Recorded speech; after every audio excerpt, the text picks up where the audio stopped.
All right. Welcome everybody to the Bendito show. This is episode 6, season 2. Welcome everybody. Abraham Naon here. How you doing, man? Well, I'm doing good. I'm doing great. We have a great show. We have a great lineup today. So, drop us a comment in the chat, in the comments, interact with us. We have a nice poll today during the break. Oh man! For you guys to comment on it, and it's a poll that's close to my heart because I would like it to happen. But let's get to it. And we'll be there. We're having fun doing the show. This is episode 6 of season 2. Episode 26, man. Episode 26. This is episode 26. Thank you to everybody who's been watching, tuning in. Honestly, if it's 2 plus 1, that's all that matters, man. If there's one person viewing out there. It's just a community, man. This is what the show is about, to just have conversations with Christian people about things that are going on in the world. That's right. Maybe for episode 50, we'll do a live show. Maybe we'll make it a live show with people in the back there. Yeah, that'd be kind of cool. That'd be kind of cool. People screaming. Yeah. Have like prizes and T-shirts and all that. We can dream. Anyway, for real, everybody, I think it's going to be an awesome show. It's going to be fun. I think related to what we're living in this day and age. As always, we definitely just want to remind people that you can leave us anonymous questions and submissions. Link in bio on our Instagram page. Man, we have interesting ones today about borrowing money. Borrowing money for people dating people. I don't know. We are talking about dating, so we're gonna talk about that today. Listen, man. Before we get started, this is crazy, man. Because athletes nowadays, they can just do whatever they want. I just want to ask people. I want to ask you, Abraham, man. Where'd you get this if I show up to church like this, like I'm coming, I'm gonna preach on the Sunday, and this is how I show up. Like, what do you thinking, man? Like, what are you thinking? What's coming to your mind? Ahí va el hermano Naum.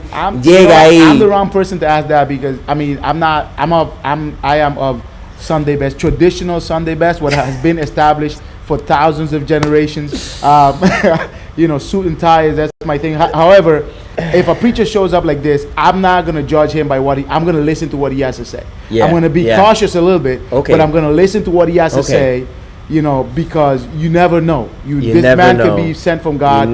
John the Baptist didn't dress like anybody in his time, and he was sent from God. So if a preacher shows up like this, however, if somebody from the worship team shows up like that, I'm gonna laugh. I'm not 100 because if you're from a specific church, like you show up like that, we have a dress code at the church. However, the NBA has a dress code. What happened to the NBA dress code? I don't know, man. But people just be showing up, in their PJs. This dude is an NBA player. He showed up like that, and what happened? Like was it too big? Like, is he wearing somebody else's clothes? Maybe. That is a ridiculous outfit. All right, man. I think we're ready to get started here.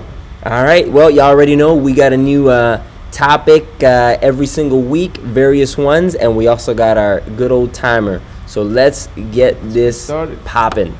All right, here we go. First topic of the night. It's actually quite a serious one. Kyle Rittenhouse verdict. If you haven't heard, this is a young fella in the United States, 18 years old. But at the time of this scene, he actually murdered 2 people with a gun. You could definitely search up the details of what happened. But recently, a verdict came out of his case, which was not guilty. Basically, the case was that, he was acting within self-defense.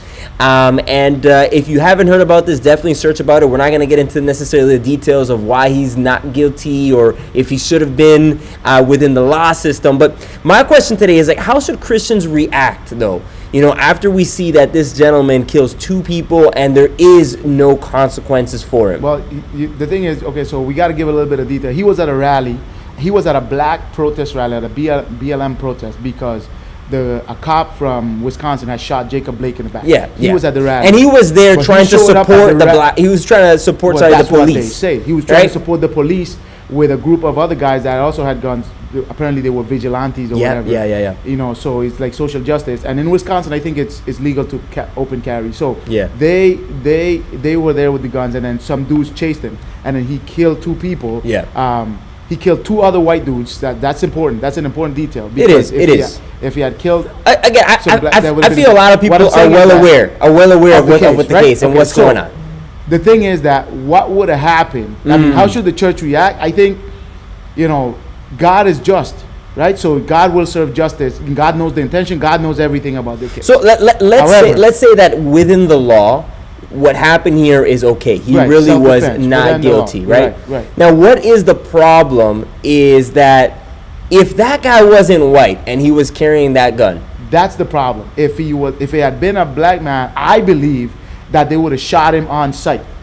listen, we got a very interesting video that we want to show you guys. I'm actually going to go ahead and start the time here because this is the problem that is within society. Yeah, that that's a big problem. if this was a black man, if this was a Spanish man, Yeah. he wouldn't even gone to the case. He No. would have probably been dead. They would have shot him on So- sight. You know, he killed 2 people. He has a gun. Yeah, gun. yeah. And then he would have shot. They've shot black people having sandwiches and cell phones, and you know. Let's take a look at this video right here.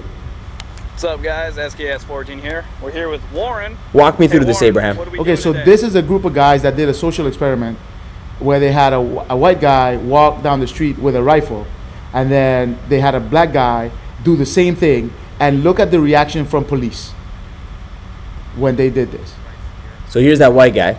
So here's the white guy, He has his gun. has a gun. So this is the white guy's interaction with police. Look at that gun, man.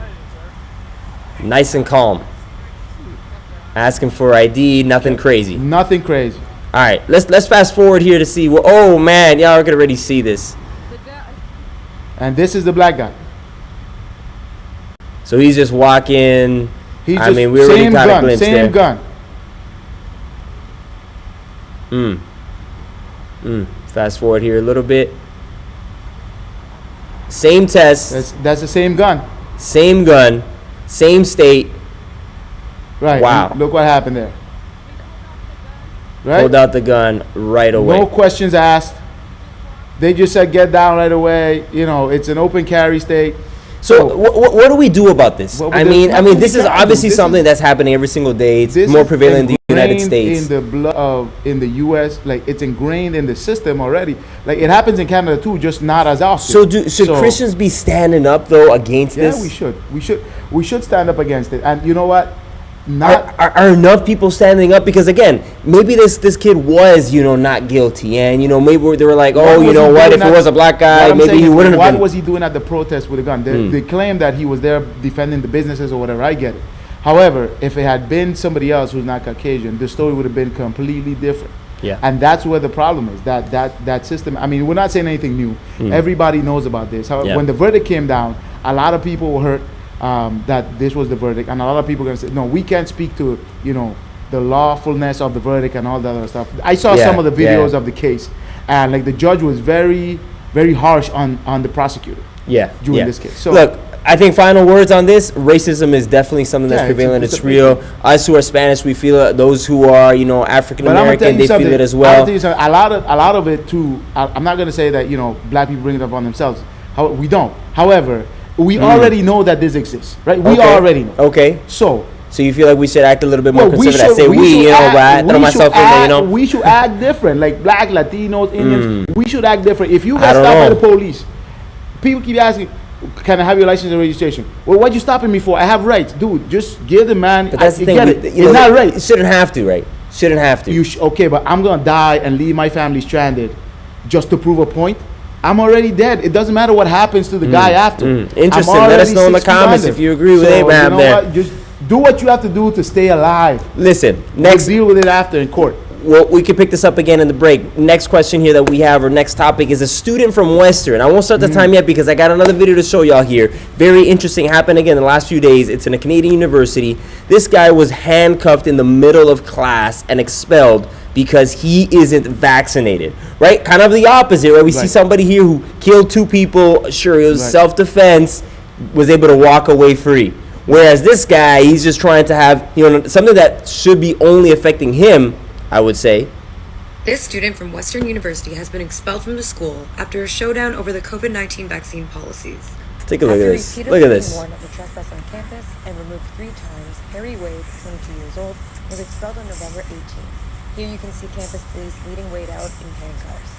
The recent events at Western University captured on video and shared on social media are the first to publicly highlight the challenge across the province to date.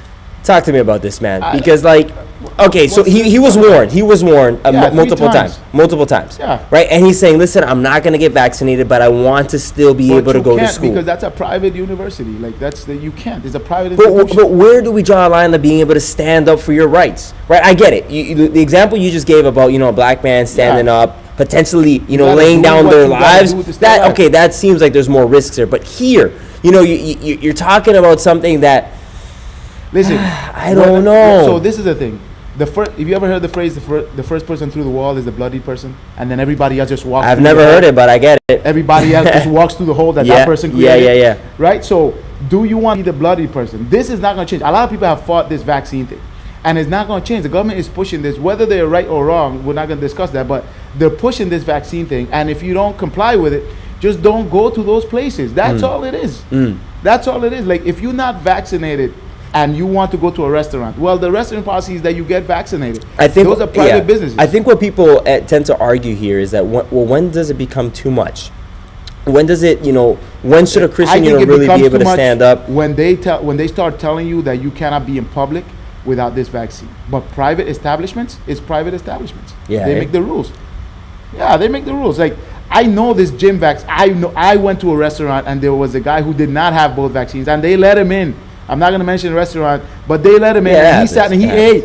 I know they're not enforcing. These businesses are not enforcing all that stuff. They're not. Yeah. Hey, if you're taking a look at the comments here, I mean, and I think that's the line, right? Like, if we are looking at, requirements for vaccination at schools, which Right. we're kind of saying, well, it's a private establishment. Well, what about those that are kind of in the middle there, like a church, right? Which is a community of a believer, but it's a public place. I personally, I don't see it getting to that. But I hope it doesn't. But again, it's a very interesting parallel that we have in society where this young guy kills 2 people, he's left free, whereas here, you have the vaccination thing. The law is the law. The law is the law. I don't know. I It think has its loops. again, maybe we may not be able to get down to a conclusion here, but we are at least highlighting what's going on in society. Right? Listen, talk to me about this one, Abraham. Learning to be content with what God has provided. Yeah, so this is something that came up because people seem to be so in a rush to get things and to Yeah. just have things, and when they have that, then they want something else. Yeah. Right, and you have something else, and nobody's happy. LinkedIn has made a fortune from people wanting, because all that exists out there is ghost titles now. Yeah. Like I see some kids graduate university and become like senior manager and director in a year. Yeah, How? yeah, yeah. Because it's a ghost title, right? So everybody wants to have. Okay, You're not really okay. doing a director's job. So at what point are we going to become content as Christians? Content with what God has provided. I'm not saying you're going to become lazy and say, okay, this is what God has given. Yeah. No, I'm saying you're going to work hard, but you also have to be content. You have to be content with That's where a you good are. question. That's a good question because we always say, there's nothing bad with, gaining, I guess, certain things in life. Like, there's nothing bad with having a nice car. Right. There's nothing There's bad with nothing having a bad. nice big house. There's nothing bad with having nice clothes. Right. There's a balance to that, obviously, knowing that, Jesus, that God takes the first place always of our hearts, and that we know that through money and through our, You can evil. get comforts. You can get comforts. Not just that. I mean, you can fall into sin and fall That's into right. the love, the addiction of always wanting those things. But the question that I'm hearing here is, when do we say, I am happy with what I have? Well, according to the Bible, you have to be content in every situation. Mm-hmm. So we should be content right now, and then tomorrow something happens, we have to be content with that, and Yeah. then we have to be Yeah. content with that because we have been saved. We already have the biggest prize you could ever win, which is your salvation, and you didn't win it. Jesus did the work for you. So you have to be content. Paul said, I know how to be content in abundance, and I know how to be content in need. Well, I just thinking about this, I think some of the risks of not being content with Right. what you have is a lack of maybe time, of effort, spending in a relationship with Jesus. Right, because it's That very could be. simple to just watch Netflix all evening and That's to right. do all these other things That's instead right. of having that intimate time with Jesus. I mean, it happens with relationships, it happens with friendships, where if you don't spend time with them, you're going to start breaking apart from them. They're not going to be your priority, and you're not even going to feel like you're getting anything from it. And then that happens. Like some people, that happens. So they want more. The more you got, the more you want. The more you got, the more you want. At some point, you have to learn to be content. And as Christians, we have to be content in every situation. Yeah. You can strive for more, but you have to be content. Notice I'm saying content. I'm not saying happy, because happiness really? depends on what's happening. Oh, okay. I mean, Right? I'm thinking content. Content doesn't mean content happy. definitely relates to happiness for me. It might and it doesn't, because what if somebody who you dearly Are you love dies? Is content more like a satisfied? Content means I am okay with the will of God for my life right now, regardless of what it is. I'm content, right? Okay. Content is not happy. So because again, happiness depends on what's happening. If somebody dies who you love, you would be sad. However, you should be content with what God has done. Listen, the next topic has a lot to do with this as well. Self-control during Black Friday, no. right? Yeah. Like, man, this is it. This is that week right now. I was actually talking to somebody earlier today because, we're just looking at tech stuff, and we were saying how, what can we buy? And I tell you, once you buy one thing, man, do you want to buy another thing? Like, it's like, well, I already spent, a little money here. I might as well make it a bigger pile and then, pay it off later. And so here's my thing with this. I think that debt is huge during this time. It is. And I feel like maybe we need to be able to speak about this a little bit more, about financial literacy and people spending their money when they don't have. Yeah. And so that is, I think, a line that, you may say, oh, I come to church, I read my Bible, and I have, a relationship with Jesus, but is he also in control of your finances? Is he also in control of, your spending? Yeah, what do you think about this? I this? mean, when you go out on Black Friday, you have to be careful, because you may go out for one thing and then see something else and grab it. Yeah. Right? So you have to have some type of control. Also, the crowds are incredible on Black Friday. Yeah. Right? I know people. I don't know if Hey, I found some good stuff on Black Friday. I don't know if you ever slept outside the store. I haven't slept. I've been awake. I'm not going to stand outside no store. There is nothing in the world that I want so bad. Hey, in the flip side, bro, if you take care of your money, you know that you're going to find some good deals that day. I get it. You could take care of money, you find some good deals. I get it. You could save. But there is nothing that's going to make me stand outside. Not yet. I haven't seen what that is yet. Right? Yeah. I usually go out on Black Friday. I go out around 10 a.m. or something. And whatever if I find something good, then I find it. But you gotta have that self-control, because people rush and they get stuff that they don't need. Like, people, they know TV's on sale, but they don't need a new TV. You gotta plan for these things. Yeah, I want to see 1 Timothy 6:10 is a verse that everybody's heard. For the love of money is the root of all evil, which while some coveted after, they have erred from the faith and pierced themselves through many sorrows. I think we could replace, money here with material things. Yeah. And it's just a delicate time. I think it's one that we just need to be intentional of. And just be aware that how much money you're going to spend. Exactly. I recommend you take cash and leave your because, cards at home. Again, some people are smart and they say, I don't shop at all until this time. Right, exactly. Right, throughout the whole year, they wait until those deals, and they wake up, and that's okay. That's totally fine. Yeah, that's not bad. However, for those people too, just take the cash. Yeah. Don't walk with your credit cards. Don't walk with your debit cards. Because you might see What something. about the points, man? Points. Take the cash. You might see something that you don't need, but because it's on sale, you're gonna buy it just because it's on sale. Again, I think this all has to. This is maybe a mature conversation, and this is why I love having this conversation on the show, because I think it's us just trying to be intentional about this. I personally think whether you use your debit card, credit card, cash, just be smart. You have to know that where that money's coming from. You have to pay it back. And there's a correlation between giving cash and then using the card, because when you give the card, they give you the card back, so your brain doesn't register that you lost something. But when you give cash, this is not for me, this is for my financial guy that I used to watch. When you give cash, your brain registers that something left you, so then you have more control. Can I say something? The other day, somebody told me, I wonder how long until they keep calling it Black Friday.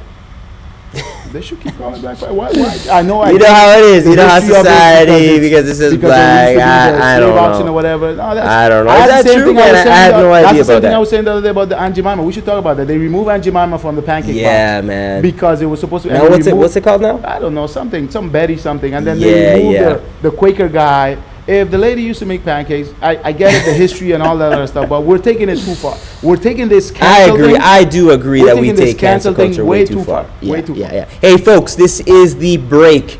Our first one that we like to just chat about whatever's going on in the comments. This is a moment for you to interact with us. If you want to give us a call, you see it there on the screen. Our phones are open, and you can just add that number there to WhatsApp. You can give us a call, and you can comment. You can ask about anything we've discussed up until now, or if you have something else to say, give us a call. Okay, so speaking of Thanksgiving, I want to know. Oh, Thanksgiving in the U.S. Thanksgiving in the U.S. Or speaking of Black Friday. Okay. How many people who are watching us would agree that Canada should merge their Thanksgiving with the U.S. Thanksgiving. You know, I don't know. I want to say I don't think so. You don't think you don't want to? Or if that's the case, I would like the Americans to get to our date. You know, I like Thanksgiving in October.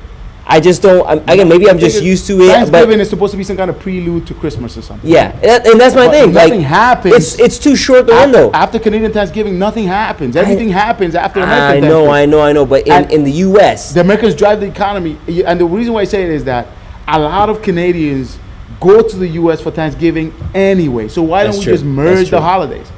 No, listen. I like my Christmas. I'm one of those guys who's already put my I already put my Christmas tree up, and maybe we'll have a topic about that. But listen, I feel that it's too short. You know, we got between Thanksgiving, the American one, and Christmas. You only get a month. Whereas in Canada here, it's like, man, once October is done, it's like first day of November for me. I'm putting up that Christmas tree. It's the start of the holidays. What do people think? I want to hear what people think. Yeah, let us know. Dude, Jessica said, isn't it because historical dates are different? Yes, it is. Historical dates are different. Actually, Canadian Thanksgiving started before U.S. Thanksgiving. Yeah. But I read that on a Canadian site, so I got to go check out the U.S. one. But it is because of historical difference. However, right now, the dates, like, there's so many similarities and we're so close. Yeah. Why don't we just do it together? And if not, why don't we move Canadian Thanksgiving to like a Friday or something? I know they do it. So you just don't like the Monday, eh? The Monday thing, like in October, I don't know. I like my Canadian Thanksgiving. I gotta say, I enjoy it too. I enjoy my day off. Dude, just I had a comment though about the learning to be content, learning to be content. Right. Man, like, where else do you think we're missing the, being content in our lives? Like, for example, you mentioned being content with our jobs, right? And that's not to say to settle for it. Right. That's to say that settling is not being. It's not being content. It's being okay where God has you in the moment. Right now. Right. But where else? Like, can we say we ought to be content with our family? Yes. Because you have conversations sometimes. Oh, my parents are like this. In fact, some of the letters that we've read, about the way your family issues and toxic, relationships that are there that you can't really necessarily get out from. Wow, you also have to be content with that. You have. Can we also? Sorry, and just I'm thinking about other things here, like content with our transportation, content with. You gotta be content with everything. You gotta be content with your spouse. With the church. You gotta be content. You have to be content. Not saying that you're not gonna make changes. However, you can't be stressing. And the whole point of Paul in Philippians is you don't be stressing about all these things because God knows what you have needs of. So then, if somebody is content, they can genuinely worship God for where they are, right? For where they are. And they can be content with their worship. And that's where it leads to. When you're content, you can worship God happily and knowing that, God is going to bring you out. I am where I am right now, but He's going to bring me out. Honestly, I thought that was a great topic. Glad you brought it up. And definitely, we're seeing here a few more comments before we jump right back into the topics. It should be the same, and I agree. It should be in October, man. October. That's when, if we're going to do it, we're going to do the same. October, and then even with the time change. Right, we can't set right now our kind of government says they're tired of the time change. They don't want to do that anymore, but they can't make that decision without exactly. So that's the same thing. Let's just merge that. Christmas is together. Yeah, right? Yeah. Well, Christmas is together. Remembrance Day is together. So Remembrance Day is Veterans Day in the U.S. Yeah. So Victoria Day here is President's Day in the U.S. We do have more holidays in them, though. We do. I get it. We don't want to eliminate any. We just want to make sure Thanksgiving is together. All right, let's get back to our topics here. Thank you so much for interacting with us, but let's keep this going here. My truth versus absolute truth. Are there truths that apply to everyone? Okay, so this is a big deal because people are saying now that what is true to you is not true to me. Yeah. Right? Yeah. Especially when it comes to gender identity, food stuff, and all that other stuff. People are saying, well, that's true for you, but it's not true for me. Okay. Right? And I heard somebody made a comment about the Bible being like that. That the Bible is true for those who believe it to be true. But for those who don't believe, it's not. So the Bible is absolute truth. Right? That's interesting. Whether you think Whether you think Christ is coming back or not, whether you think there's a heaven or hell or not, what you think is irrelevant. Yeah. It's absolute truth. And I've told many people, okay, fine, wait till you die and find out. Yeah. Right? So, I mean, we can agree that there's definitely something out there of absolute truth. Right. Right? There is absolute truth out there. We can put the Bible in that category. Let's put gravity in that other category That's as well. right. Right? Let's put something There's as a whole bunch as of stuff that are absolute that fall. truth. Now, people do have their own truths. Yes. And I think it's a good point that can be made here because, I mean, the question is, are there truths that apply to everyone? Yeah. That is in reference to the absolute truth, not truth. your truth. Absolute truth applies to everybody. Right. But what's going on now is that people are saying, well, absolute truth is not a real thing. Now, It's only scientific. here's my thing with this. How do you present the gospel to people? Do you present it as absolute truth? You're wrong, this is right? Or do you present it as your truth? Because that's the beauty of the gospel. It's like, yeah, here's this absolute truth, but it impacts your truth, right? It impacts Right. your experiences. So, I it mean, impacts you have- your life. you have to and you can present speak from that. You have to present the gospel with what you have experienced. Yeah. Right. So when you present the gospel, you're presenting what Jesus. Look what Jesus has done for me. Yeah. Think about what He could do for you. Right. Yeah. However, the flip side of that is that we have to present it that if you don't accept Jesus Christ as your Lord and Savior, unfortunately, your soul will be lost. Dude, I think forever. what's key there is testimony. Yeah, that's because right. if your truth is what other people are interpreting as the Christian truth, as the absolute truth, If what they see in you, yes. if what they see in you isn't correct, isn't according to Scripture, then there's You're going not to spreading be the right message. Yeah. exactly Yeah, you're not right. spreading the right- And I think that has that's the happened. risk. I think that's the risk. Because people say, "Oh, so many pastors that have abused money, have abused people. Yeah, so yeah. many leaders of the gospel have been Yeah. caught in fornication and cheating and all that other stuff." That's not the truth of the gospel, right? Yeah. There's always going to be, people who are fake Christians and get to the top. Yeah. You're right, and they will fool many. The Bible says. However, Yeah. what's in the Bible, it's absolute truth, and nobody can And deny. you know it. what we should always say every individual is that your truth is changing. I think it's growing, right? Like I'm not the same person I was 10 years Yeah, ago. it differs. Right? Depends on the stage of your life. And I think it's important to have that grace and mercy to other people That's though right. as well, right? All right, being competitive in sports. How much should we control it? Oh man, y'all, I gotta show y'all a clip. I mean, I'm sure you guys have already seen it, but oh man, like I love playing sports. I love playing basketball, but this is something that happened last night, and I even love the music that this video has. Let me play it. There's gonna be a fight here. Oh yeah! Yeah! Woo! There's gonna be a fight here. All right. Now let's let it play one more time. He's not playing. He's not joking around. He should have been a runner in the NFL. Listen. If you guys don't know what happened, the context is that LeBron James, he basketball player, he elbowed that other guy pretty hard. And my question really is about competition in sports because, we play basketball here on Wednesday nights, Right. and it can get pretty serious, in the sense that we're obviously all brothers and, we love each other. But, we can literally say, hey, man, you called that a foul. Right. Nah, a little shove, a little push. And, like, our fouls, like, they're pretty hard. Man, I don't know. Like, where do we draw the line there? And should we draw a line? Is there already an understanding there? Is that part of being just mature and accepting, part of it? It's part of the rules. All sports have rules. Like, I mean, they didn't show that in the video, but the guy got like that because LeBron James elbowed him in the face. Oh, I got that video. I got that video right here. Like, play it and you'll see. So, I mean, there it is. Like, Yeah, let me loop that. Let me loop that so you can see. I mean, LeBron saying that he did him, but that was he hit him hard. look at that, bam. Yeah, again. Bam. Now, my thing is, after the guy was rushing, like LeBron was nowhere to be found. I think he was hiding. I think he went back to the locker room to hide because he doesn't really like to fight. He's not a tough guy. But in sports, you have to be able, especially as a Christian, you have to be able to control your emotions because you can get emotional in sport. In everything that could potentially be a competition, you can get emotional and maybe say something or do something that's going to hurt the other person. And this you is can't exactly take it back. that's the point that I wanted to make. I mean, I know we have different ages that watch, and hopefully we have some here that maybe relate to this, especially if you're in high school. High school is a place where what other people say, expressions, words, That's right. sticks with you. And I gotta be honest, sometimes back in high school, it's very easy to start swearing. It's very easy to match somebody respond. else's Exactly. level Yeah. and energy. And so I think man, in every aspect of our lives, we have to be intentional. Again, when we play basketball here on Wednesday nights at church, at the beginning we say, hey guys, let's pray. I don't. Yeah. People who aren't Christian, they bow their heads. We say, hey, you know what? We don't swear here. This is still a church. We respect this. Let's have fun. And obviously, it can still get a little bit aggressive, but I like those boundaries. Yeah, I mean, those things happen everywhere. Like that could happen at work. That could happen in church.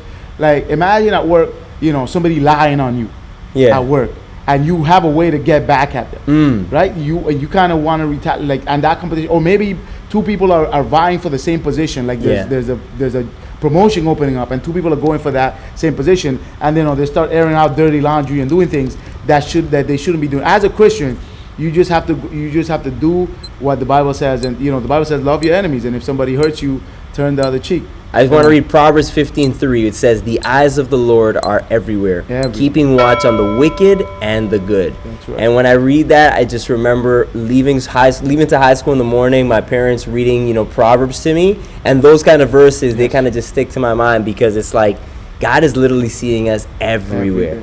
In every instance. Right. All right, we got one more topic before we jump into La Cartas, our anonymous submissions. This one is about accountability. Okay, who holds you accountable in your life? And I wanted to bring this up because I wanted to, ask the question: how explicit should we be about that person that keeps you accountable? I had an experience, I want to say last year or the year before that. I was blurred with the pandemic. Where I had a course where they assigned to me basically like a guide, like a person that I had to meet up with once a week, and the person was just there to ask me open-ended questions, and I would just tell them about my life, and they would just give me kind of feedback. And it's not that they were saying anything new, but they were just almost repeating what I was saying, and it would just kind of hold myself accountable, right? And it was amazing. It was a really, really, really great 10 weeks of that. And obviously I experience accountability, with family, with other friends. But how explicit should we be? Like, for example, should people say, Abraham, bro, can you hold me accountable?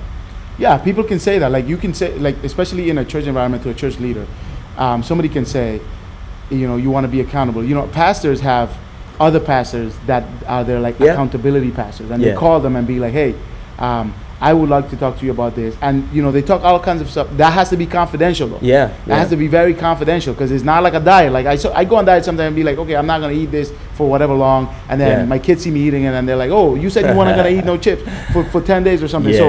That's accountability. However, there are certain things that you have to have an accountability partner, where you can say that. And this is why, because remember, your best friends are usually these people, and this is why I tell Christian young people, don't have best friends that are not saved. Because how can they keep you accountable when it comes to things of the gospel, when it comes to things of the word? And here's the thing about the reason why I asked, should we be explicit? Because it makes you available and a little bit vulnerable. If I say, Abraham, keep me accountable, it gives you a little bit more permission to say, hey, Naum, you know what? This is what I saw. Whereas if you're just expecting, sometimes I cross that line because, I'm a leader and I see some youth and I kind of approach people and I say things, but you know what? It's not the same thing when you already kind of put some trust, not necessarily on me, but on somebody else, and say, hey, listen, just what, if you have, if you see anything, and I encourage, I motivate, doesn't matter how old you are, to find somebody to keep you accountable, because I think it's super, super beneficial for you to, have somebody just watching you, and they're seeing things that maybe you don't see, and they could just maybe help you and just give you some advice.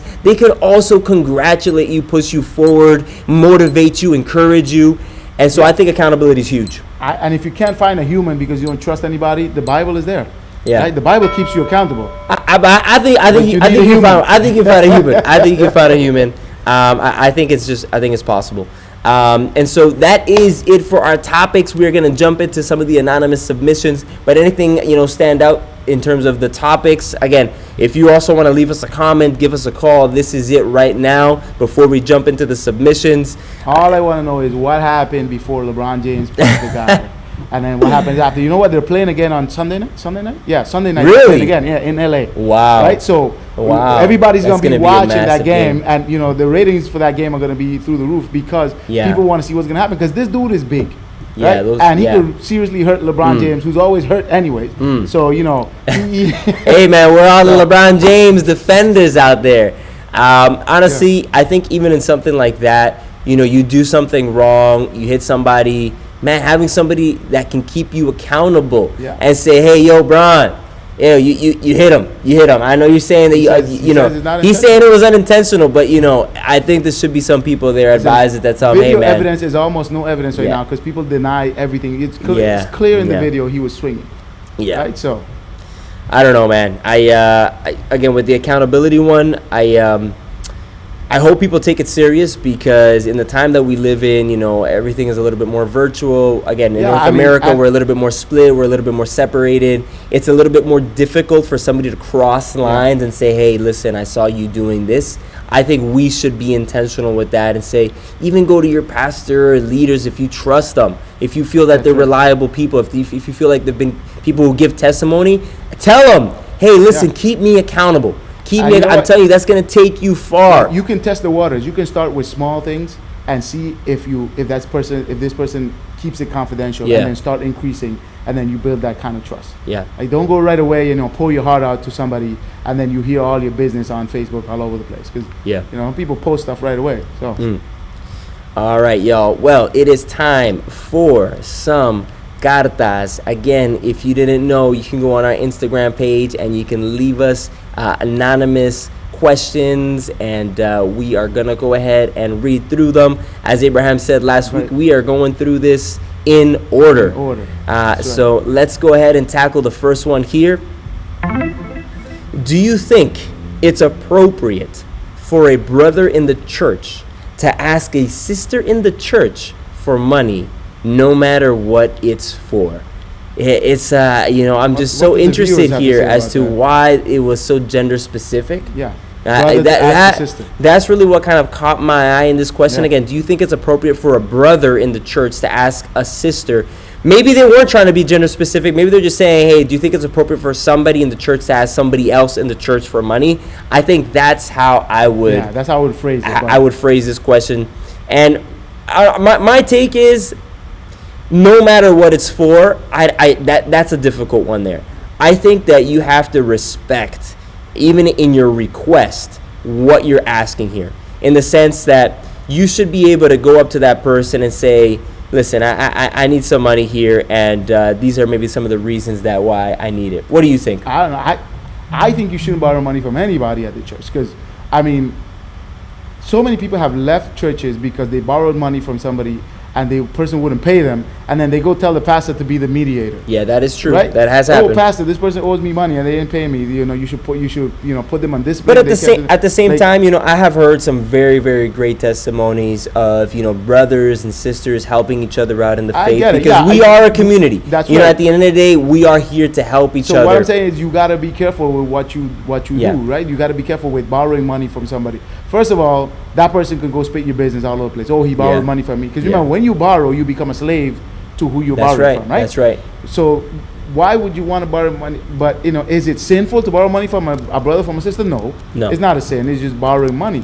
It might be a sin if the brother turns around and say, well, you know, I'll loan you this money with 10% interest, and that's not their business. That's not what they do, right? But I don't think it's sinful. However, I would be careful with borrowing money from anybody, much less people from the church or people from the community. There are so many lending institutions where you could get money from. Go to one of them. There's actually, you know, a very interesting passage in Deuteronomy, as we were talking about it, that actually talks about this. But again, this is Old Testament. Deuteronomy 23:19-20 says, you shall not charge interest on loans to your brother, interest on money, interest on food, interest on anything that is lent. You may charge a foreigner interest, but you may not charge your brother interest. I mean, we can kind of learn some things there. But I think if it was just a straight up answer, I think it's not a sin. I think it is okay, but I think it is delicate. And I think if you're somebody that is asking another person for money, I think it's important for you to not get into that routine of things. And that should be definitely an emergency thing. It should be the last, I have no other option thing, because you have to respect that just as you are, working hard for your money, that other person is as well, and they're trying to take care of their family. Everybody and should plan have an and emergency everything. fund. As you start working, the first thing you have to do is save $1,000 or $1,500 for your emergency fund. Yeah, That we should anything that definitely talk about happens, that. you We should should save talk that about money, just have it there, and that's your emergency fund. So when something happens, you don't need to go borrow money. You have that $1,500 there. I Yeah, get it that yeah. that's not a reality for everybody. It's not. But I mean, the minimum wage right now is what, 15 something an hour? 15, yeah. That's a lot of money. All right, let's go on to the next one. This is an interesting one. Man, very, very interesting. Courtship. Do's and don'ts. Not obvious answers, but things we wouldn't think of. Please feel free to use examples from your own relationships. Thanks, smiley face. Thank you for the smiley face. I appreciate it. So, courtship, just to kind of explain a little bit of what that is. It's basically, talking. No, it's more of an intentional dating of you going up to somebody and saying, I want to take you through this passage of this path of marriage. So they're more than talking. Yeah, this is, you're exactly, you want to become officially boyfriend and girlfriend. Right. And now they're asking us about, feel free to use your own examples. I don't mind using my own example. In fact, the other day somebody asked me, where did you meet your wife?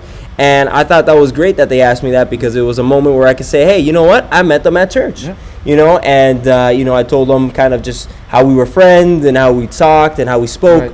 But in terms of the courtship thing, it definitely, once, there was mutual interest that was discussed amongst Brenda and I. I'll tell you one thing. Before, I'll let you speak. But, once there was that interest there, once we knew that we definitely wanted to, build something there, immediately became, I have to speak with, Brenda's parents. Right. It was like, there's no next step here. That's it. There's no more hanging out, unless I have that conversation. And I had to have that conversation, So and, that's sit one of the down things that with you're them. saying to do. Talk to the parents. That's my example. That's my thing. And I think I encourage that for everybody else as well. Yeah, I mean, I did that too, but in the Dominican, that's more like, it's more of a culture thing. Yeah. But I think it's a very good thing to do. Talk to the parents. However, something that people don't think about, and this is a don't, and I see a lot of people making this mistake. A lot of people.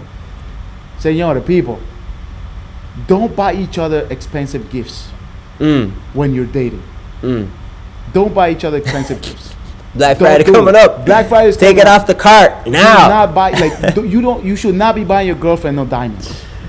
Oh wow! Save Really? that money for when you have your wife, then you buy her diamonds. No, I don't think like that. Listen, okay, I hold think on. I think if you can, you do it. Well, if they can, then they know that they can. However, I'm talking about most people can't. Let me add a little bit more time Right? to this. Because don't buy, you buy these expensive gifts, then all these expectations start to rise. Either if it's the guy giving it or if it's the girl giving it. Yeah. Right? They have all these expectations about the gift, and then they are together. And sometimes the Lord is leading you away from this person, and then you have so much invested in it. I'm talking about money here. You have so much invested that you're like, well, I've invested a lot of time and money into this person. Yeah, And then yeah. you marry the wrong person. You keep don't buy each other expensive gifts. Keep it cheap. So I'm telling you. yeah, I do want to kind of get back to what I was saying in terms of as I spoke to Brenda's parents. Before that, again, very unique in my scenario where the pastor is my father. I could easily have that conversation, but it was an intentional conversation, Right. 100%. And it wasn't just me telling them, this is what I'm gonna do. Asking for It was permission. me asking for That's right. permission and saying, can I do this? And timing, obviously, sometimes of a certain age, there's back and forth with it. You should be focused on job right now. You should be focused on the career. But having that conversation is not always the same with every parent. It's not always the same in every scenario. But I think it's very, very important. I think those are dues. I think you want to be able to have approval from your parents, their parents as well. Don't think that you are the exemption. Honestly, No. that's the problem with relationships sometimes, that we think, oh, you and me, and we're the only ones in the world, and nah, man, you're not the first one to date. You're not the first one to go through all this. And I think that having approval, I mean, that's why Proverbs are there. They're not always true, but 98% of the time, they're probably, going to impact your life. It is important for you to be, have that approval from your Let me parents. tell you something. Brenda's asking, what did you buy Milka? Listen, I was very romantic. Well, I think I still am, but I'm not as much. I don't have all that time on my hands. However, I used to buy, the flowers, the teddy bears, and all that stuff. But that wasn't the captivating thing, right? I used to write her songs and sing her songs, write poems, all these poems every night before I went to sleep, and all that other stuff. ¿Y qué pasó? What happened, bro? What happened, said yes man? when I asked her to marry me. You know what? You haven't been the same. You know what? Well, sometimes you don't have time. You know what's big? You know what's big when you're dating? Let me tell you what's big when you're dating. Your girl calls. She's like, "Oh, I'm feeling ill. Like I'm coming out with the flu or something like that." Yeah. And you go La out sopita. and you go make some soup. Yeah, you know what I'm talking about. You go make some I soup. go make it, brother, but I will buy the Timmy's soup that you like. You go get some soup, or in my case, like I used to pass by this at your place, and I used to be like, pick up one for me, pick up one for her. I wasn't even seeing her that day. I would just drop it off. Yeah. I know she was maybe in university or whatever. Drop it off, leave it at the house. And she would come, and those flowers would be there. That kind of stuff. None of that cost a lot of money. The diamonds and all that stuff came after the wedding, right? All the expensive jewelry, the expensive perfume, the name brand stuff. All that stuff came after the wedding because she mine now. Look, I remember having a conversation with somebody about dating. It must have been now over 10 years ago, and the first thing I told him, I was like, "Yo, dating is expensive." It doesn't have to be. But you know what? It is because if you want to go out to a restaurant, if you want to, even in the cheap places, bro, you gotta have money, man. In terms of gift, listen, what I'm saying is that in terms of gifts, and when I'm saying cheap, like I'm not saying like buy dollar store things. Yeah. I'm saying don't go spend $2,000 on a laptop for your girlfriend. Okay. Like you can buy her an iMac. Yeah. Are you crazy?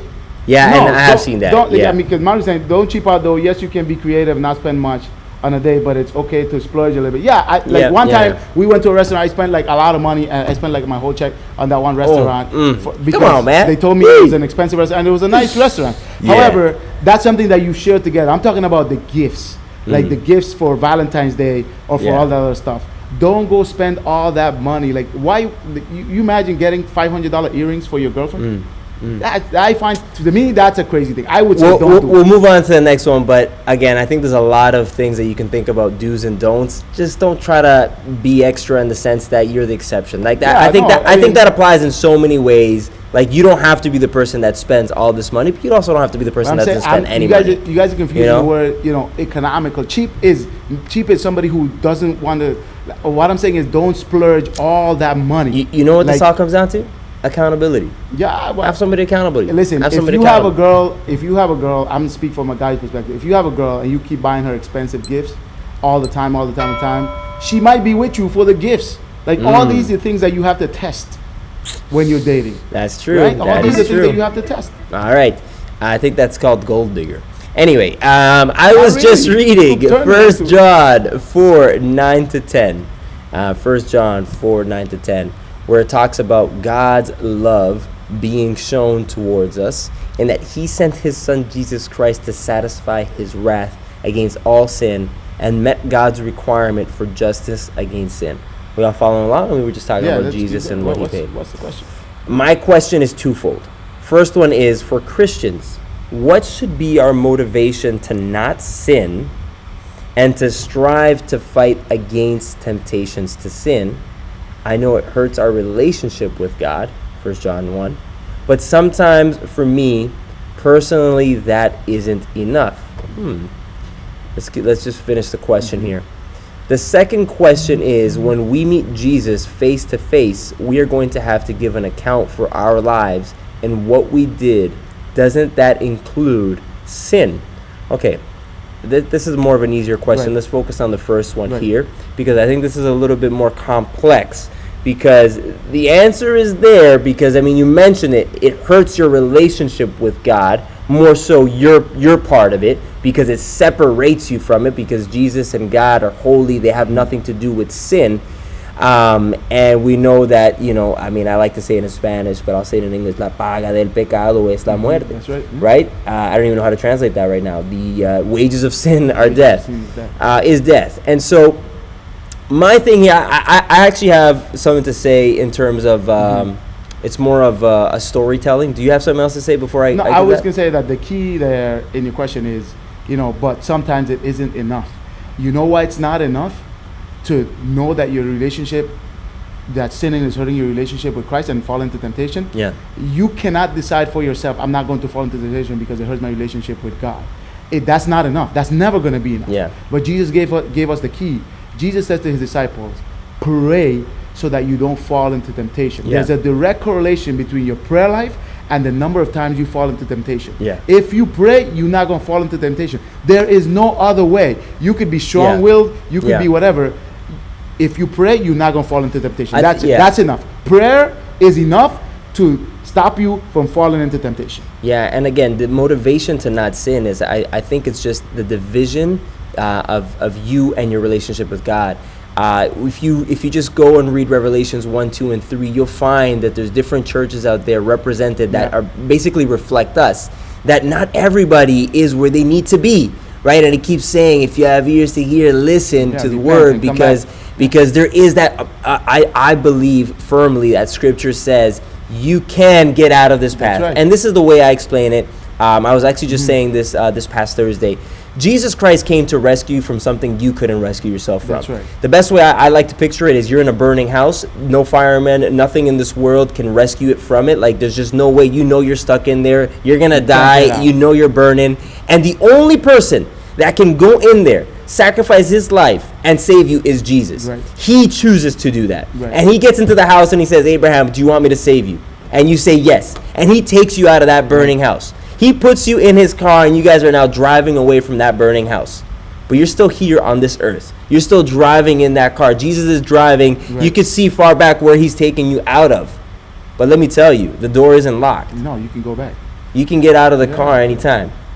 The car ain't going to run out of gas because Jesus, he's prepared. He knows what he's doing. He's taking you to where you need to go to. But you can get out of that car. You can absolutely start running back into that fire. Right. And so I honestly, that's the way I see it. And I think that what's your motivation to not sin? It's to stay in that car. You want to stay with Christ, who is holy, who is different, you want to be set apart. You want to be in that blessing that it is to no longer be in that path of death. And so, man. With all that, and so maybe there's a part to the question that the person didn't say, but with all that, right, the sin still feels good in the flesh. Yeah. And that's the thing. The motivation to not go back into the burning house might not be enough because it feels so good, right? The fire feels good. Like, if you're going to sin and you're not going to enjoy it, well, what are you doing it for, right? So what I'm saying is that you have to pray in order to kill that fleshy feeling that the sin feels good, because it feels good at first when you do it, but it's bad for you. Yeah, so and honestly, I don't know, I really don't know who said it, but I've just kept on to it. I should definitely look at the source. But, I love just thinking about that because, it's a bumpy ride still. Yeah. It's not perfect. You're still in this world. There's still a lot of things going on. But it's like you said, I mean, again, it may sound a little cheesy, but Jesus driving is way better than you driving. Yeah. He knows the path. He knows those secret passages that you don't know, and so that's my answer towards that. For the second question was, if we have to show account for our lives. No. So if you have been washed by the blood of the Lamb, your sins are not going to be displayed when you go before the throne of grace. When you go before there, that's to receive your salvation, your crown of life. I'm bringing up right now Hebrews 8:12. Your sins are being washed. Hebrews 8:12. As soon as I was reading the question, this is what came to mind, and it says, "I will forgive their wickedness, and I will never again remember their sins." And I think that we just have to keep in mind that that's how far God's grace and mercy goes. That when He says He's forgiven you, it's unlike our forgiveness that us humans give, because we have a memory for those such things. But God is different in that nature, that He forgives you completely. And I think it's very obvious with what He does with, sending His Son Jesus and the intentions that He has there to die for us, where nobody else can pay for those sins, only He can. I think that we kind of get a glimpse of what that divine love and grace looks like.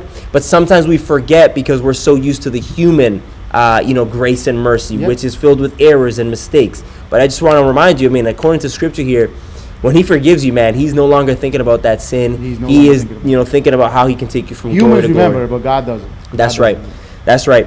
And that's a wrap, man, for La Carta today. We have many more to go through next week. But I definitely just wanted to let everybody know that we do have a show coming up soon, which is very much related, exclusively on worship, and we want to have some special guests coming on board. So what we are encouraging you guys to do is to go on our Instagram page, follow us, and use the La Carta, use the anonymous submission, where you can leave us a question related to worship. Right. Anything related to worship. We want to have some, music leaders worship team, on the show, and disciplines in worship. Exactly. So what does it take to be, a musician in church? What does it take to be a singer? Like, what does it take? Those are, obviously general questions. What's but the commitment? If you had other questions, commitment. what happens if you're a musician who's fallen into sin? I don't know. Hit us with the tough questions. It's anonymous submissions. Send them in. Let me know. And if you're gonna buy a gift for your girlfriend, I got a price checker to tell you this one you can buy, that one you shouldn't buy. That should be an app. You put in the price and you're like, how have you been dating? You answer the that's question. a good idea, and bro. The app would say, don't buy that for the Man. that should be an app. That's a good idea. However, when you get married, that's when you gotta buy all those expensive gifts. Yeah. I know some people don't agree with that because they like to splurge when they're dating and there's babe and all this other stuff. You gotta be careful with that. Yeah. You gotta be careful. That baby ain't yours until that you got that ring on the finger and you sign that paper. After that, you go break the bank. I just wonder who would use the application. Would everybody our would wives use it. use the app? No, because we're married, so everybody would use it. Everybody would use the app. Because if I'm controlling the app and I see something expensive that Brenda's trying to buy, I'll reject. No. Yeah, that might be the case. However, the app will say, yeah, she can have this because of this. She can have this because of that. So you know what? That's line in line with the brownie points. She deserves it. She absolutely deserves it. That's right. All right, y'all. Have a wonderful night. Thanks so much for tuning in to the Bendito Show. Catch us next Monday at 9:09 p.m. Y'all already know. Right. This has been Abraham and Naum. God bless y'all. Amen.